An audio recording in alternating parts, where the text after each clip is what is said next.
दोस्तों अभी एग्जैक्टली हो क्या रहा था कि आपसे मैं बात करना चाहता था बट आपको कुछ सुन नहीं रहा था। ये एग्जैक्टली ये प्रॉब्लम आ जाती है यहाँ पर। अगर आप हेडफोन को काफ़ी यूज़ करते हो, कुछ टाइम के बाद जो हेडफोन है वो काम करना बंद कर देते हैं। तो एग्जैक्टली इसके अंदर तो कोई इलेक्ट्रॉनिक्स होते नहीं, मैं आपको बता चुका हूँ। 6 महीने की वारंटी के साथ आते हैं, मतलब कि रिपेयरेबल नहीं है, फेंको नया ले जाओ, इस टाइप के कॉन्सेप्ट के साथ आते हैं। तो इसमें क्या दिक्कत आ जाती है, यहाँ पर स्पीकर तो ख़राब होते नहीं, कोई इलेक्ट्रॉनिक्स तो है नहीं।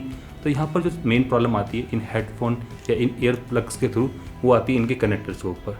ये जो कनेक्टर्स हैं ये आपके टाइम के साथ डिग्रेड कर जाते हैं, मतलब इनकी जो कंडक्टिविटी है वो यहाँ पर डिग्रेड कर जाती है। क्यों? क्योंकि इसके ऊपर किसी भी केस में जेन्युइन 24 कैरेट की गोल्ड की कोटिंग नहीं होती, जिंक की कोटिंग नहीं होती। तो टाइम के साथ आपका ये कनेक्टर यहाँ पर कंडक्टिविटी के केस में डिग्रेड कर जाता है। ऐसा नहीं यहाँ से कनेक्टिविटी होगी आपकी इक्विपमेंट या स्पीकर के ऊपर, बट इसकी जो कनेक्टिविटी है आपके गैजेट के साथ, मोबाइल फ़ोन के साथ, वो यहाँ पर ख़त्म हो चुकी है। क्यों? क्योंकि इसके ऊपर जो आपकी पॉलिशिंग थी, गोल्ड प्लेटिंग थी, जिंक कोटिंग थी, वो अब घिस चुकी है, उतर चुकी है। तो ये आपका परफेक्ट कनेक्शन नहीं बनाएगा गैजेट के साथ। तो दोस्तों ऐसा क्यों होता है? टाइम के साथ उतर तो जाता है, आपको पता है, बट ये भी तो मेटल है, इसके नीचे भी तो मेटल लगा हुआ है। तो ये जो मेटल है ये आपके गैजेट के साथ अच्छा कॉन्टैक्ट क्यों नहीं बनाता है? यहाँ पर मैं आपको बता देता हूँ। अगर आप सेम मटेरियल के मेटल को यूज़ करोगे तो यहाँ पर भी दिक्कत आ जाती है। जैसे कि यहाँ पर एल्युमिनियम ले लीजिए, अगर आप यहाँ पर 2 एल्युमिनियम वायर के बीच में कॉन्टैक्ट बनाना चाहते हो तो उस केस में आपको पता है एल्युमिनियम ईजिली ऑक्सीडाइज हो जाता है। तो यहाँ पर कॉन्टैक्ट कैसे बनेंगे? ऊपर नीचे एल्युमिनियम, बीच में एल्युमिनियम ऑक्साइड, और एल्युमिनियम ऑक्साइड आपका इंसुलेटर है, तो कॉन्टैक्ट बनेंगे नहीं। तो यही कारण होता है कि यहाँ पर आप एल्युमिनियम को घर में केबलिंग के लिए यूज़ नहीं करते हो। अगर करोगे, बीच में इंसुलेटर है, आपने हैवी लोड लगाया तो इंसुलेटर यहाँ पर ब्रेक करेगा, आग लग जाएगी। कॉपर यूज़ करते हो, कॉपर में ऑक्साइड नहीं बनता है तो उतना घातक नहीं होता जितना कि यहाँ पर एल्युमिनियम ऑक्साइड होता है। तो जनरली यहाँ पर भी यही केस होता है। गोल्ड प्लेटिंग है और आपके जो कनेक्टर्स हैं जो कि यहाँ पर गैजेट के अंदर या मोबाइल फ़ोन के अंदर लग रखे हैं, उसके अंदर भी गोल्ड कोटिंग है, कोई दिक्कत नहीं। जैसे गोल्ड उतरा तो यहाँ पर जो भी नीचे बेस मेटल है तो वो आपके यहाँ पर अच्छे कॉन्टैक्ट नहीं बना पाएगी, क्योंकि उसके ऊपर कोई ना कोई ऑयल रह जाएगा।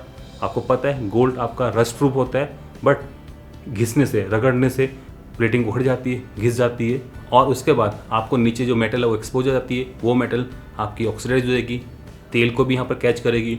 तो यहाँ पर जनरली अच्छे कॉन्टैक्ट नहीं बन पाते हैं। तो यही कारण था इनिशियली जब मैं इस वीडियो को शुरू कर रहा था आप मेरी आवाज़ नहीं सुन पा रहे थे। क्यों? क्योंकि ये कनेक्टर घिस चुका है। आहूजा का है, अच्छा माइक्रोफोन था, बट थोड़ा साफ़ करके रगड़ के मुझे लगाना पड़ता है तो वर्क करता है। तो यही कारण है। यहाँ पर जो एप्पल है, यहाँ पर आपका जो ला टीवी वाले, उन्होंने अपने मोबाइल फ़ोन या गैजेट के ऊपर से ये 3.5 mm का जो सॉकेट है, जैक है, उसको हटा दिया।